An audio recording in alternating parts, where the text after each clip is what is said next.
So the next problem is problem number 19. The displacement of an oscillating particle is given by x is equal to a sine of omega t plus b cos of omega t, where a, b and omega are constants. Prove that the particle performs a linear SHM with amplitude a is equal to root of a square plus b square.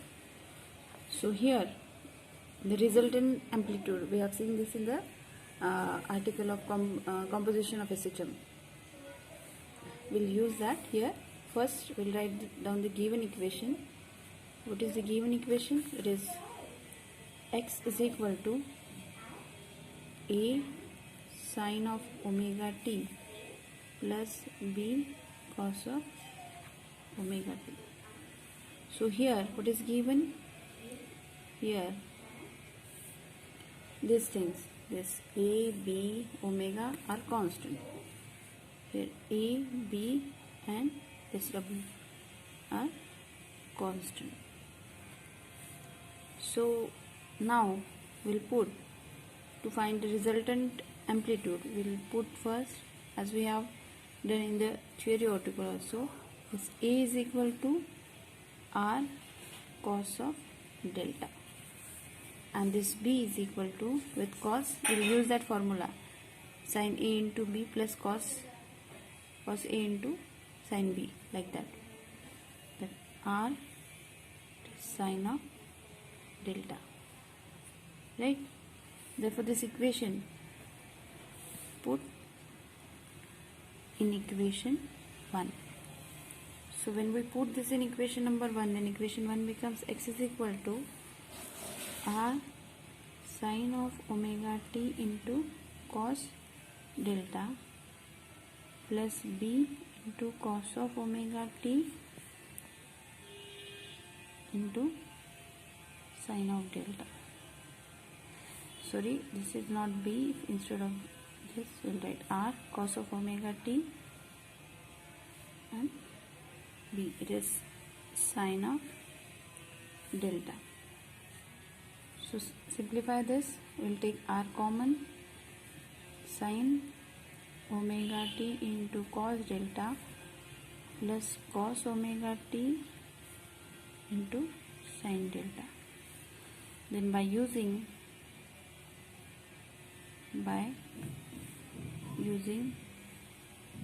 sin a into cos b plus cos a into sin b, what is the formula? It is equal to sin a plus b,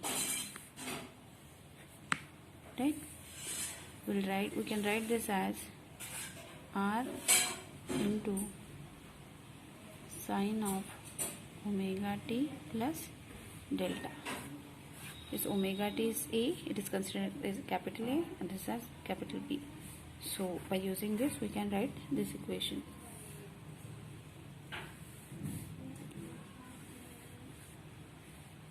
So this, if we compare this equation with the equation of displacement in SHM, that is x is equal to a sine of omega t plus phi, like that. So this is the equation of displacement. This is equation of displacement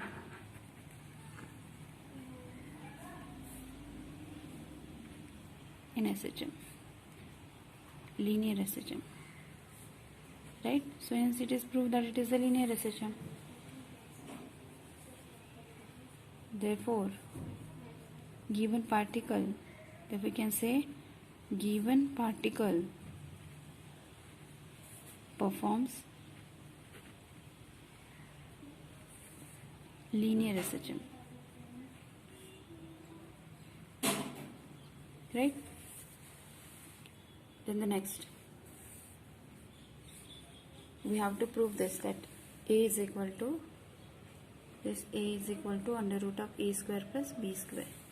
Then now I'll write this equation again. We have a is equal to r sine of delta and b is equal to r, sorry, it is cos of delta. A is equal to this equation r cos of delta and b is equal to r sine of delta. Let this equation be 1 and 2. Then squaring and adding. Squaring and adding equation 1 and 2. We can write a square plus b square. A square plus b square. It is equal to r square cos square of delta plus r square sine square of delta. That is, we can write r square is equal to cos square delta plus sine square delta. We know sine square theta plus cos square of theta is equal to what? 1. So it becomes equal to r square. That is, we can write a square plus b square. And we will write here sine square of theta plus cos square of theta, it is equal to 1 by using this. Right? This is, so we can write r is equal to a square root of a square plus b square. Hence the proof. This r is nothing but amplitude. This as r is equal to a is equal to amplitude.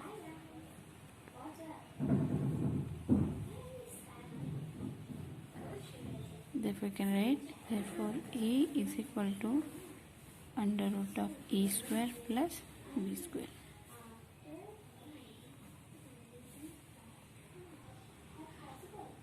You can take a screenshot of this and solve it again.